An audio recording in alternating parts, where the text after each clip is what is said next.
Bueno, hemos vuelto a grabar. Muchas gracias a todo nuestro público por esperarnos. Sabemos que nos ha tomado un rato, pero siempre lo hemos dicho, la vida de adulto es horrible. Sí, mucho. Entonces, en esta ocasión continuamos con un especial que va a ser preludio entre el verano y nuestra temporada de, ¿cómo decirlo? Del horror. Del horror. El horror, porque va a estar horroroso el libro que nos toca después de eso. Pero va a ser un especial que vamos a disfrutar mucho hacer todos nosotros. ¿Cuál? Luego te comento. Sí, porque tenemos un desorden aquí en el podcast de que no organizamos. Sabemos que vamos a reseñar en octubre, pero no hemos dicho en qué orden. Exacto. Pero les garantizamos que cualquiera de las dos primeras opciones les va a horrorizar. Uno porque es auténtico horror y otro por quién es el autor. Creo que ya sé de qué Sí, hablas. sí, ya. Entonces, ahorita tenemos este leve disfrute entre verano y horror. Y decidimos traer el personaje tal cual es Solomon Kane de Robert D. Howard. Pero tradicionalmente hablando, sus historias se llaman Las extrañas aventuras de Solomon Kane. Y me acaba de surgir una duda. ¿Son todas? Sí, en vida, ahorita vamos a comentar eso, son del autor Robert D. Howard, nuestro tejano por excelencia. Ya también se explican muchas cosas. Ahorita van a ver por qué. Robert D. Howard, rápido monográfico. Porque yo creo que con el paso del tiempo a muchos de esos autores sí les vamos a dedicar un episodio solo de su vida, no de sus obras. Robert D. Howard, tejano, nacido a principios de los años 20, una persona que seguía todo este pensamiento del sueño americano y de trabajar y todo, y que después de trabajar 12 horas diarias durante una semana enfermó tanto que dijo que no quería volver a trabajar a ese nivel. Entonces se dedicó a leer, a escribir. Una persona que, como muchos autores, nace enfermo, flaco, débil en su niñez, se la pasa leyendo toda su vida y en su adolescencia y adultez decide desquitarse. Él llega a volverse boxeador profesional, llega a ser periodista profesional, y sobre todo periodista a cargo de secciones de deportes, físico-culturista. Creo que tuvo un premio en levantamiento de pesas y natación. Ya nada más le falta ser Mr. Mundo, ¿no? Sí, de hecho, es una corriente, él es de ascendencia irlandesa, luego Bram Stoker también habrá hecho lo mismo Entonces esos concursos donde levantan troncos y... no ese nivel, pero sí es algo como que muy de esas regiones de Europa, de que... No he visto una foto de la... Deja busco. Ahorita lo vas a ver porque Sí. tenemos esta burla de que todos los niños se identifican con Conan porque son lo que nunca van a hacer, pero él sí era un Conan, o sea, sí era un cuate alto, fornido, que sí llegó a trabajar. Parece que también llegó a cruzar la frontera con Tijuana durante la prohibición. O sea, eso ya son más... Bueno, eso cualquiera, eso... Sí, pero eso ya son chismes porque lo he oído mucho, pero no he tenido fuentes para confirmarlo. Ahora, también considerando que algunos de sus personajes sí se ubican en la frontera, pues sí lo veo factible. ¿Robert qué? Howard. No aparece en la ficha. También de Howard, su personaje más famoso gracias a los cómics va a ser Conan el Bárbaro. De Conan se publicaron aproximadamente veintitantas historias. No mames, es Al Pacino, güey. Ahorita en la edición les vamos a poner sus fotos. Y no mames, es un gángster. Pues era la época. Y aparte era hijo de doctores, entonces había dinero. Pues bueno, vamos a ver si sacaron una foto de él. Físico-culturismo. O si no lo vas a encontrar boxeando. Porque sí era una persona que practicaba el boxeo de manera recurrente. No, creo que no va a salir. Pero bueno, también otro de sus personajes fue el rey Cool de Atlantis, porque Robert D. Howard era de los creyentes de la teoría de la Atlántida, pero él se basaba en una teoría distinta. Él no creía que era como en la película de Disney, que era super tecnología avanzada, sino que solo era una civilización original que se perdió. También tuvo al Borak, que es este personaje que estuvo tipo Lawrence de Arabia. Y el que les vamos a traer hoy, que es Solomon Kane. Solomon Kane es uno de sus personajes más olvidados por alguna extraña razón, pero que el medio siempre ha sido curioso. Yo creo que hoy en día no se ha podido adaptar bien por una cuestión del tiempo en el que se escriben los relatos, porque yo encuentro maravillosa esta visión tan ridícula del África negra, como se le llama. Sí, ese es precisamente... Es bueno empezar con eso porque es raro, o sea, estos cuentos es un ciclo porque inician y acaban. O sea, el libro en sí podría ser también una novela. por ejemplo, Julio Cortázar decía que una novela era la conjunción de varios cuentos muy relacionados entre sí, ¿no? Y y esta es como que la historia va de cuando sale de Inglaterra, cuando se queda a vivir en África como si fuera Rambo, ¿no? Que le gustó quedarse en el sudoeste asiático y esta visión de la África, ¿no? Precisamente de la África negra, la misteriosa África, donde se esconden horrores horribles, ¿no? Y monstruos y vampiros y maldiciones. Y civilizaciones perdidas. Más antiguas que la humanidad. También ese concepto Lovecraftiano, ¿no? Y también que es muy de su época. No solo es muy del pulp, es también muy de a principios de este siglo. Todavía creo que en los 70s teníamos esta concepción. Y por ejemplo, gracias a nuestro juego favorito, Mitos y Leyendas, me puse a volver a estudiar un poco del África.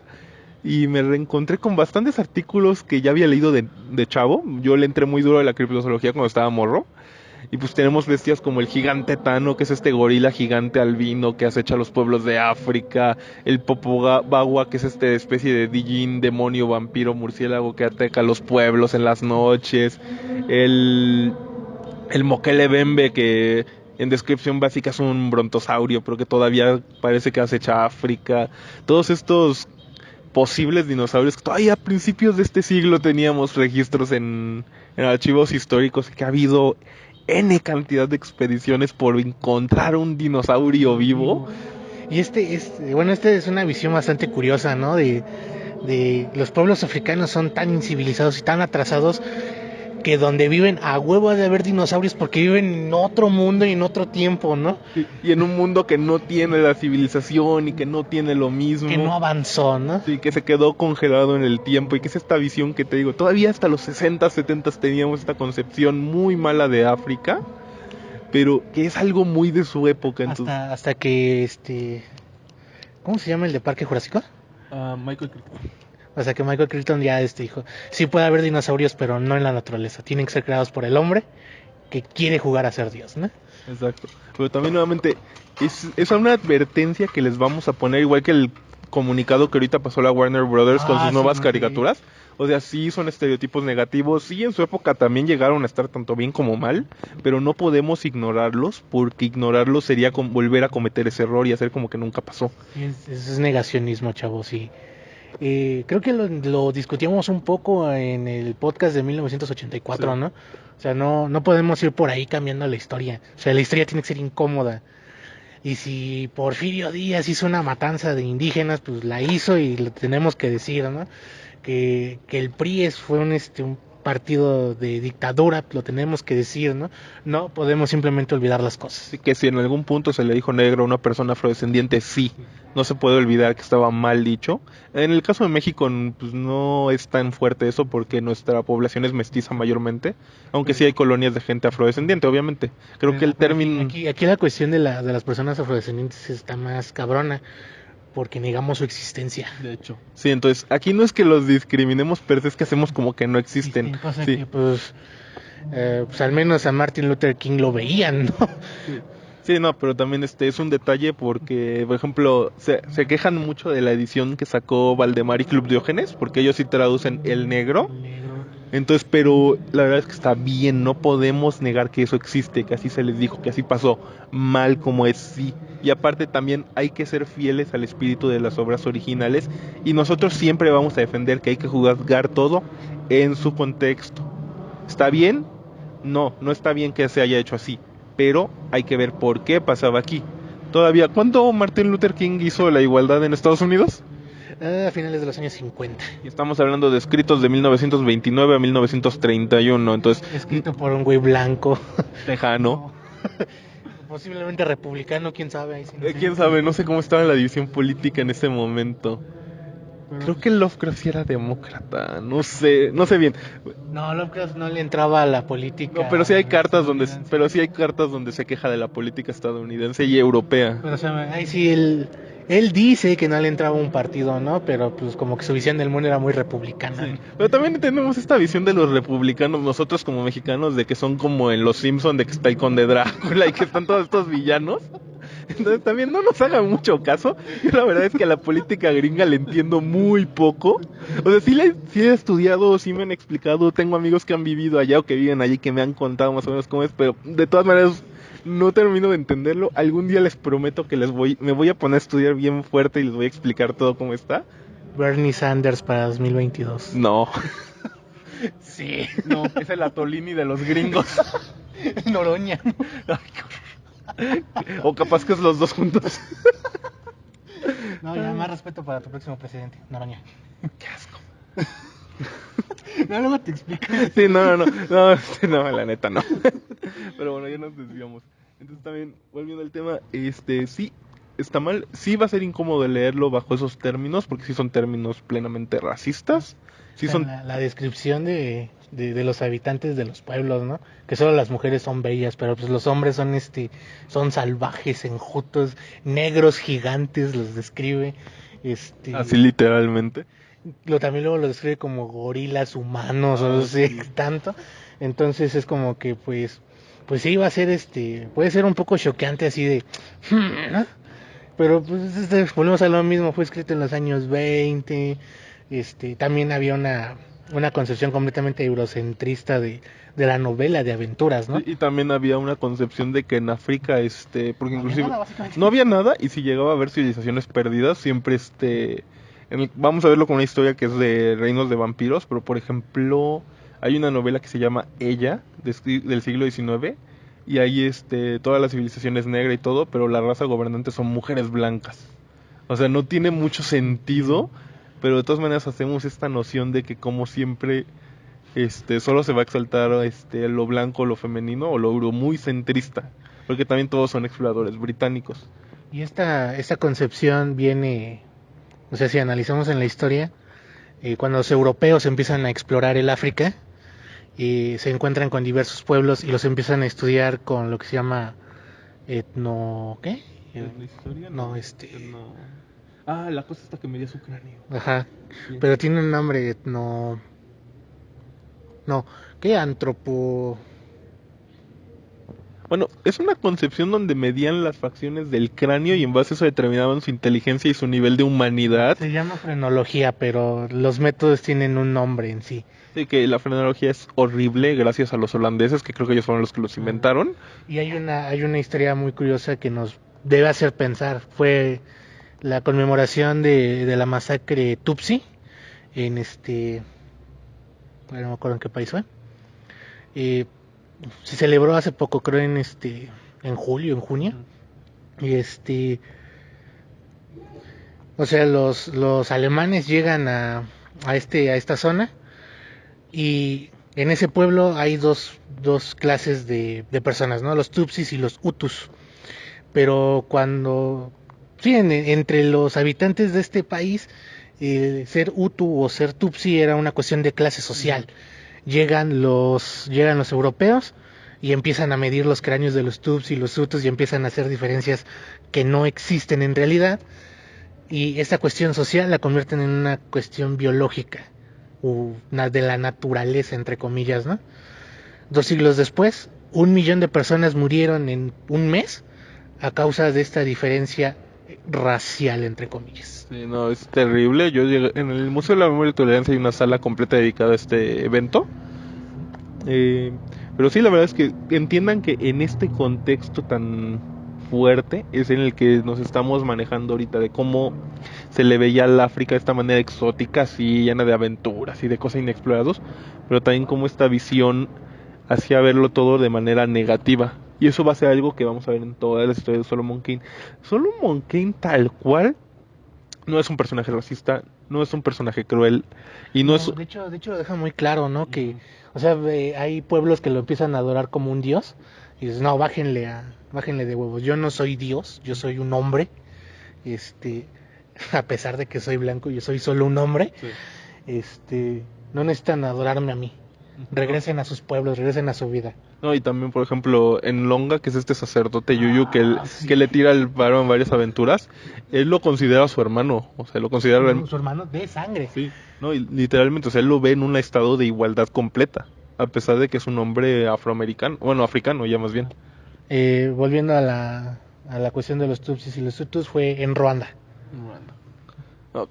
Sí, entonces, tal cual, sí tiene este contexto racista, a pesar de que el personaje no lo es. Probablemente el propio Howard no lo era, pero pues estamos hablando... Difícil saberlo. Es difícil saberlo, y aparte estamos hablando de una configuración social que aunque tú no lo creas, lo vas a decir. Ajá. ¿Por qué? Porque si no lo dices, estás en la minoría y te van a ver feo y te van a hacer esto.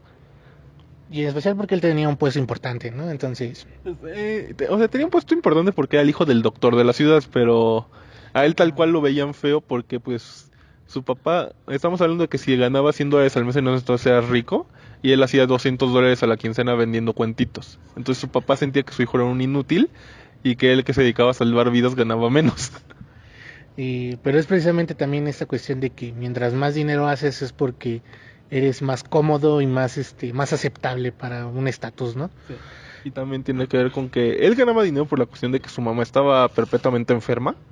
Entonces, su papá era doctor y aún así tenían un doctor y 2 enfermeras residentes en la casa para cuidar de la mamá. Esto es algo que se va a reflejar mucho a lo largo de su vida, como... Me parece que no he podido confirmarlo, pero dicen que en algunas cartas de Lovecraft lo comenta. Howard es un escritor trágico. Él se suicidaría a los 40 años después de que el amor de su vida lo deja por su mejor amigo. Y posteriormente su madre muere. Se suicida disparándose en la cabeza dentro de su carro, porque tenía carro en esa época. Ah, que era, sí, ya era no sé, era como tener un jet privado o algo así. Sí, era algo muy prestigioso en ese momento. Es una persona que fallece creo que a los 40, 41 años de edad. Es muy muy joven cuando se muere. No es cierto, creo que es menos. Ahorita lo reviso. Pero fallece muy joven y aún así produjo 200 relatos, me parece. No estoy... Luego les pongo la cantidad Novelas. exacta. Novelas no hizo puro relato corto. Hizo, por ejemplo, de Conan, hizo 20 o 22 en vida, más como 8 que dejó semicompletos. De Solomon Kane hizo 8, más como 4 fragmentos. De Cult de Atlantis igual hizo como 20. Del Borak hizo igual como 10 o 12. Luego tiene su colaboración con Lovecraft, que no me acuerdo ahorita cómo se llama su detective, pero también hizo bastantes relatos. Luego tiene toda la saga de Bran McMore, que es su Conan Celta, que también son un montón de relatos. Tiene relatos como El Gusano, ¿cómo se llama? El Valle del Gusano, que son sus relatos que se ubican en la prehistoria, así literalmente en la prehistoria, porque él creía en algo así como historias de memoria racial, creo que les decía, que apelaban a estos como arquetipos o ideas que se han transmitido de generación en generación a través de las personas, y de que como todo lo continuábamos perpetuando y solo le movíamos el escenario con el tiempo. Oh. Entonces era una persona que leyó mucho, que repasó muchísimos libros, era muy apasionado de la historia, nunca hizo ficción histórica per se porque le costaba mucho trabajo, entonces siempre hacía estos asegúnes a las épocas de que Solomon Kane está entre el siglo XVI y XVII, pero no nos da años. Viaja un año buscando a cierta persona para acabar con ella, pero no sabemos entre qué año y qué año es. Y tampoco da muchos contextos políticos y así, ¿no? O sea, hay un cuento que se desarrolla como en la extensión del Imperio Otomano, porque los turcos van conquistando países, ¿no? Pero eh, es bien raro porque también menciona que estuvo torturado por la Inquisición, que fue esclavo, y este güey es inmortal o qué rayos, ¿no? Sí, pero también hasta cierto punto viene con esta imagen del hombre que todo lo va a soportar por una causa justa. En su caso él es un puritano, que está la de británicos ultraconservadores que tenían estas costumbres tan peculiares y que buscando huir de la perversidad del Imperio Británico colonizan Norteamérica. Ya luego sus propias exageraciones rayarían en cosas como los juicios de las brujas de Salem. Nathaniel Hawthorne se va a quejar mucho de estas costumbres en cosas como la letra escarlata. Pero Solomon Kane, a pesar de considerarse un puritano y un cristiano recalcitrante, él siente que su misión es acabar con las fuerzas del mal. Sí, y que él está encomendado por Dios para viajar por el mundo exterminando el mal. Lo que lo convierte en un proto-Batman. Sí, de hecho sí, en un proto-Batman. Aunque el proto-Batman realmente sería la Pimpinela Escarlata, no el luchador, el cuento. A ver, de Solomon Kane. Su primer cuento fue Sombras Rojas, publicado en 1929 en agosto en la revista Weird Tales. Este cuento es muy sencillo, aunque es de los más largos. En él se encuentra acampando, ve un fuego a la lejanía y se encuentra con una chica que fue asesinada, dan a entender que también violada. Entonces ella le dice que un asesino llamado Lupin, no, Un francés. un francés, llegó con toda su Me banda. encantan los estereotipos que maneja de los franceses. Sí, están increíbles. Y de hecho, no te mandé los audiolibros, pero en los audiolibros fingen un acento francés exageradísimo, tan divertido. Y que de hecho luego en un podcast dentro de este mismo audiolibro, sale ese cuate y empieza a hacer los acentos y se empiezan a burlar de eso, precisamente de los estereotipos franceses. No hace falta, yo me los imaginaba en mi cabeza.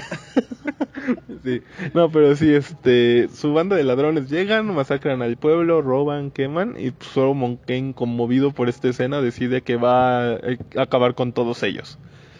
El cuento transcurre en la siguiente: Solomon Kane se encuentra a la chica y se jura vengar.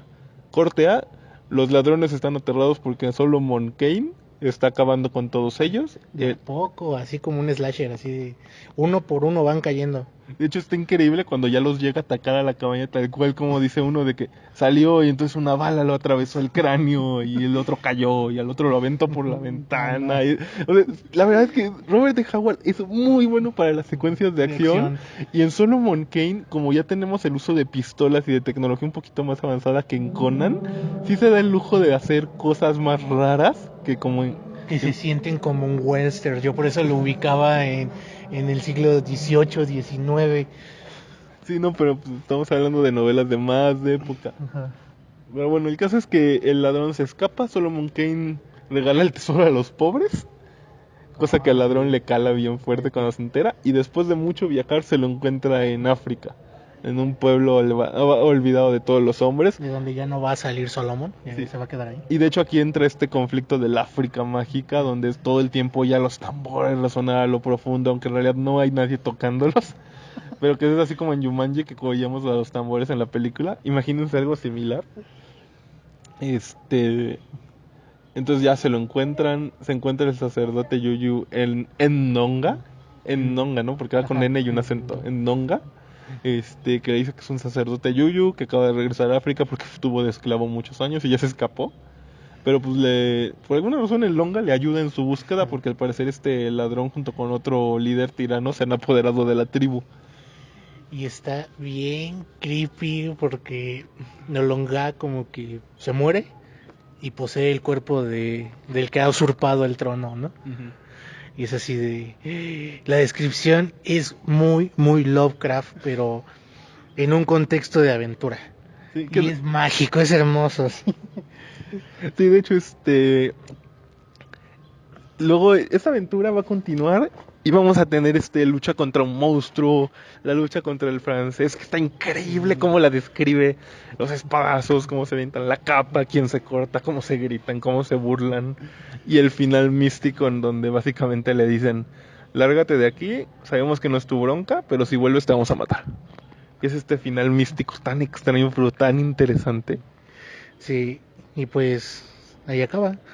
Ahí otro cuento que a mí me gustó fue el de la mano, que Solomon va caminando, bueno, va viajando y y cuelgan a un brujo, ¿no?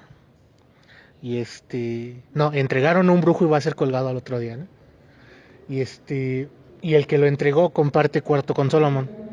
Y en la noche llega una mano así como si fuera una araña y ahorca al que entregó al brujo, ¿no? Ya el otro día Solomon se entera que que el brujo se cortó una mano, le hizo un hechizo y la mano se fue a vengar y el brujo fue colgado. Es increíble.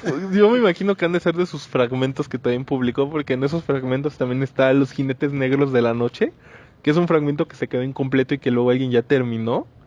El fragmento está increíble.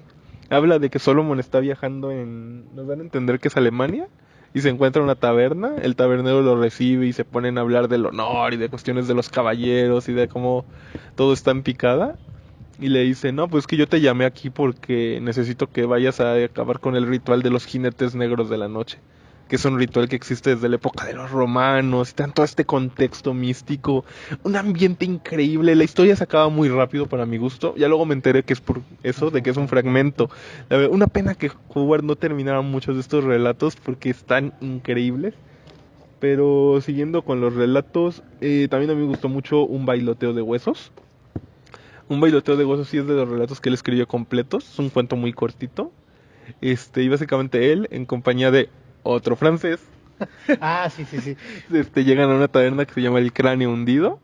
Y ya pasan la noche y todo, y se empiezan a dar cuenta que la taberna tiene las puertas rotas, que ahí sí... Que es como una película de terror, como Sí. tipo La Casa de Cera o algo así, donde el tabernero es un psicópata que mata a sus clientes. Sí, y que de hecho es algo muy interesante es que empieza, el tabernero se justifica por qué quedó así, porque dice que algo le hicieron en su cabeza y que se volvió como un lobo y que ya solo puede pensar en depredar.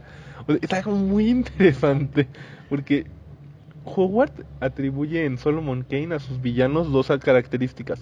Son malos porque son gente mala y despreciable, malvada, o algo les pasó que hizo que se torcieran y se volvieran malvados.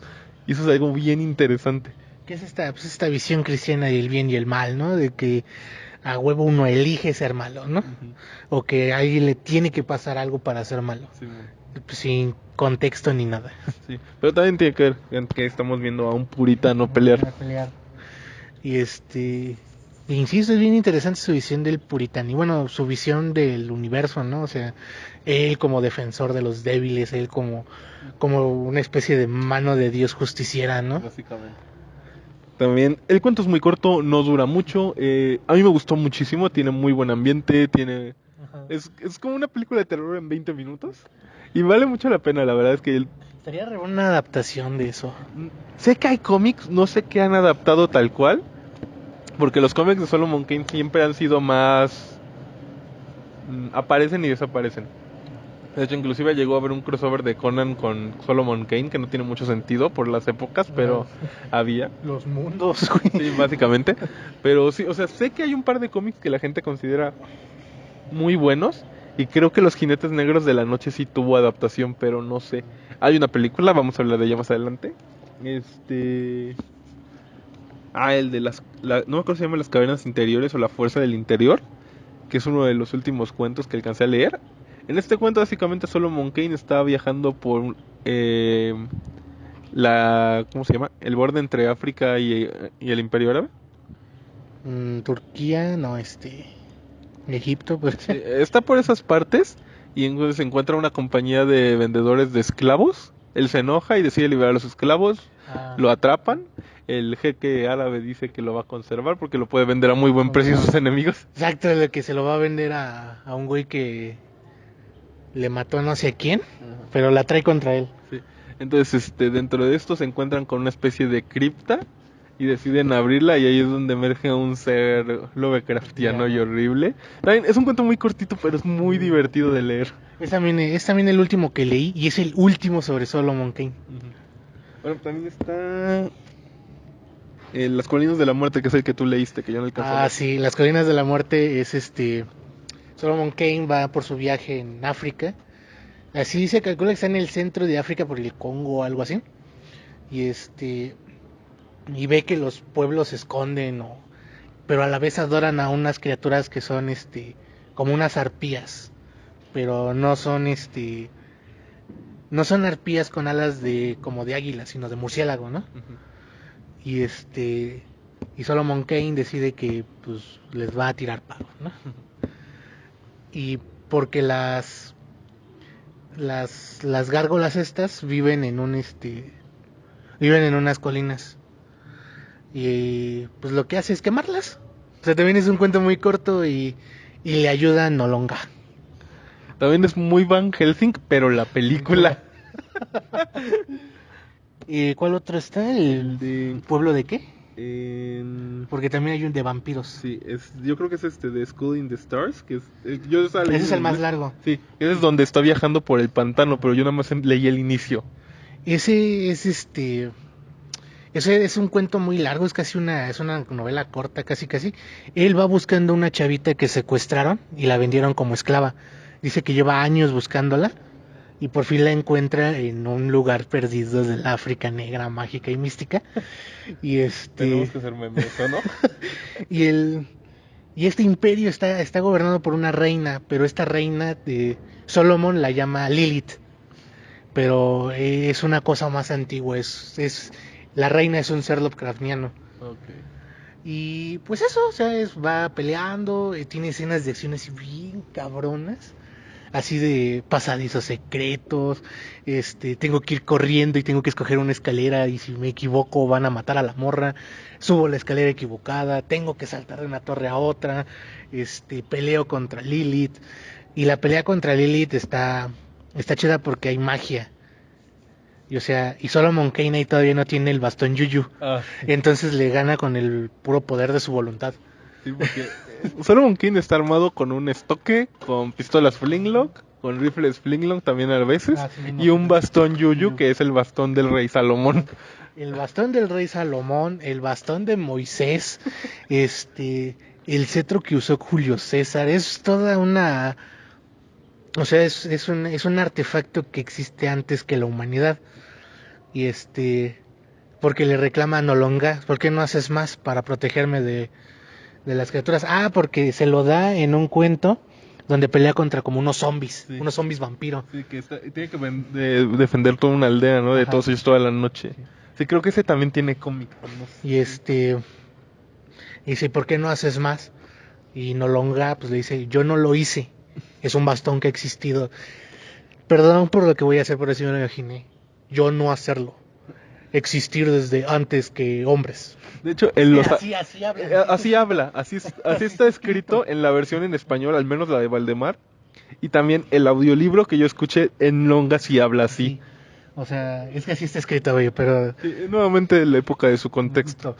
Y pero, el bastón tiene un poder bien, bien macabro, que si Kane se duerme abrazándolo, Nolonga se le va a aparecer en sueños para aconsejarlo.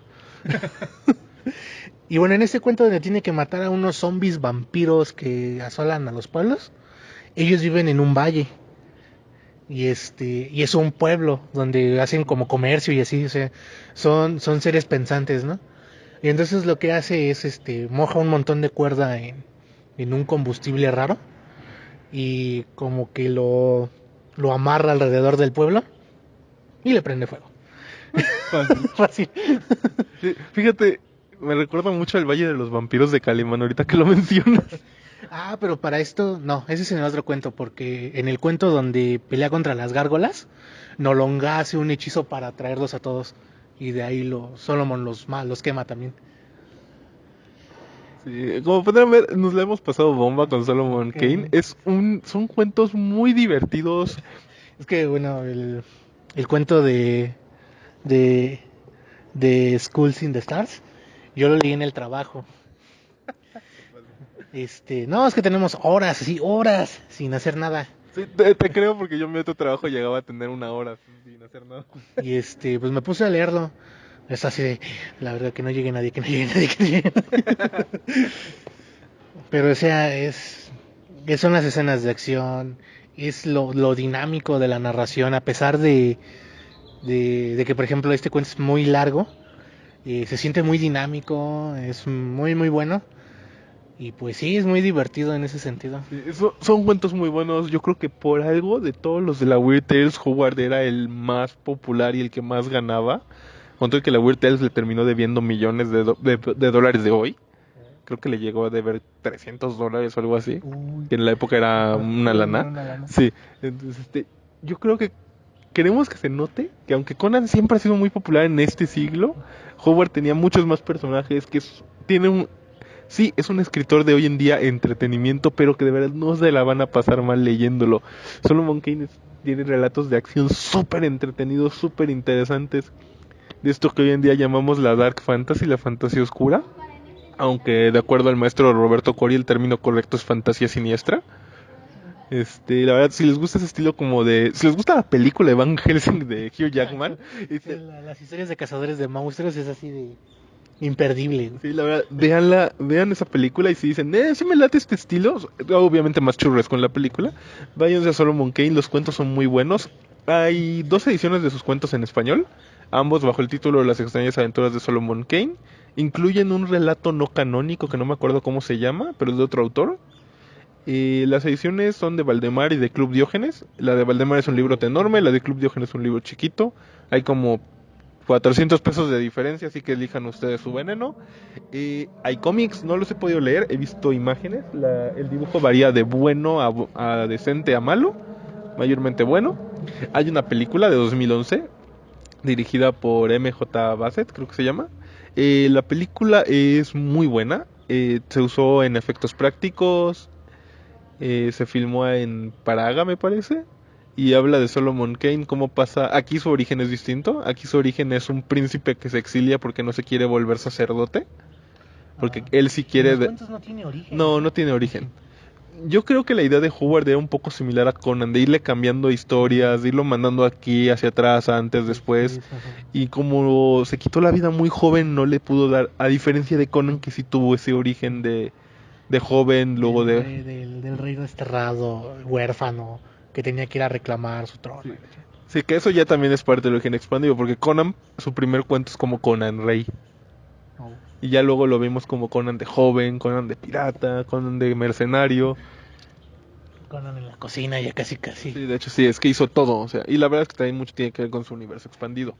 Pero por ejemplo, en el caso de Solomon Kane, aquí es un noble que se destierra a sí mismo porque no quiere perder su oportunidad del trono y porque le choca a su hermano mayor. Se vuelve capitán pirata. Se vuelve un pirata tan malvado y tan sanguinario que el diablo va por su alma y él logra evitarlo metiéndose de sacerdote a una iglesia. Pero está tan fea la peste y los males que la propia iglesia lo corre del monasterio. Y le dicen que mientras él no recurra a la violencia no va a pasar nada. Corte A lo acepta una familia de puritanos que está viajando hacia el nuevo mundo. Y en eso hay como un rey malvado, como un tipo Sauron, que está reclutando gente. Entonces mata a toda la familia y se lleva a la hija. Y le dice el papá, no, pues si tú salvas a mi hija, yo voy a interceder por ti en el cielo para que tu alma se salve. Y es su viaje por rescatar a esta niña. La película está muy sencilla, pero está muy bien hecha. Retrata mucho del dinamismo de las secuencias de acción, del gore que es Solomon Kane. La película aquí en México está disponible en Amazon Prime. Aún así no es cara de comprar físicamente. Yo compré un DVD en $50. Vale mucho la pena que le dediquen su par de horas. La verdad, no tiene pierde. No pegó la película, por eso se canceló la trilogía que se tenía planeado. La verdad, véanlo. 2 medios adicionales. Salió un juego de mesa que está raro porque no manejas a Solomon Kane per se, sino las virtudes que le dan fuerza para luchar contra el mal. ¿Quién diseñó eso, no sabes? Que se hizo por Kickstarter y se lo hizo una empresa chiquita, entonces no sé. Hay un juego de rol dentro del sistema de mundos salvajes de Savage Worlds, que es The Savage World of Solomon Kane, el mundo salvaje de Solomon Kane. Aquí más bien juegas como aprendiz de Solomon Kane, entonces no tanto como él. Ajá. Me han dicho que está decente, pero yo no lo he podido checar.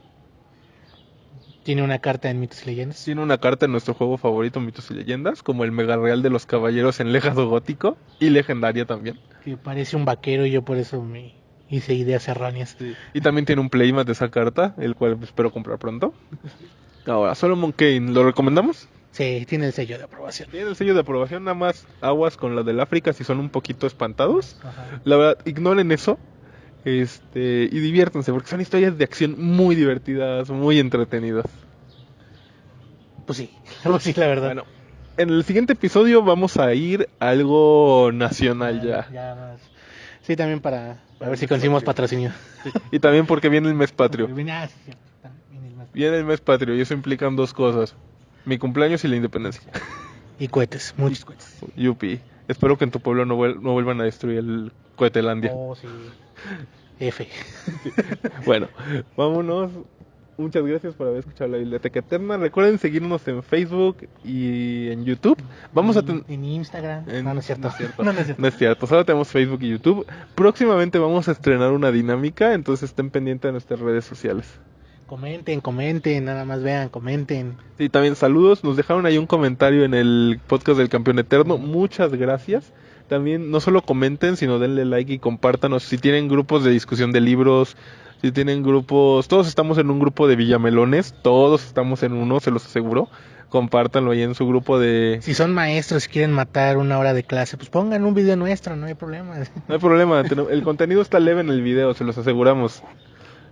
Entonces, muchas gracias y nos vemos en el siguiente episodio.